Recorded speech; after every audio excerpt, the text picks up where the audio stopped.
कुठलंही काम तुमच्या जीवापेक्षा मोठं नाही. तुमच्या आयुष्यासाठी नोकऱ्या आहेत, त्यांच्यासाठी तुमचं आयुष्य नाही. कृपा करून जमेल झेपेल एवढंच काम हातात घ्या. त्यासाठी आग्रह धरा.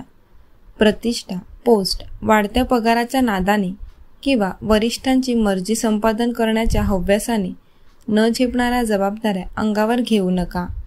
खर्च आटोपशीर ठेवावा. तुमच्या जीवापेक्षा मौल्यवान काहीही नाही याचं भान ठेवा. कुटुंबाला वेळ द्या. घरच्या तणावपूर्ण वातावरणाचा परिणाम कामावर होतो आणि घरचं आनंदी वातावरण कामासाठी प्रोत्साहन देतं. स्वतःवर स्वतःच मर्यादा घालून घ्या. ही भयानक स्पर्धा कधीही न संपणारी आहे. तुम्ही कुठे थांबायचं हे तुम्ही ठरवा. कितीही ताण असला, कुठलीही परिस्थिती ओढावली तरी घरी नीट समजावून सांगा.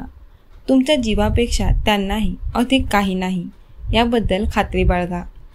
ज्यांच्या सगळ्या आशा अपेक्षा तुमच्यावर आहेत ते आई वडील, जीवनभराच्या साथीची अपेक्षा करणारी बायको आणि ज्यांना तुमचा हात धरून आपली चिमुकली पावलं टाकायची आहेत ते चिमणे जीव, यांना तुमची नितांत गरज आहे याची जाणीव ठेवा. त्यासाठी तुम्ही दीर्घायुषी, स्वस्थ आणि आनंदी राहणं गरजेचं आहे. तणाव नियोजनासाठी तुमच्या आवडीनिवडी जपा.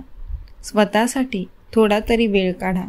संगीत, व्यायाम, योगासने, वाचन इत्यादींचा उपयोग करा.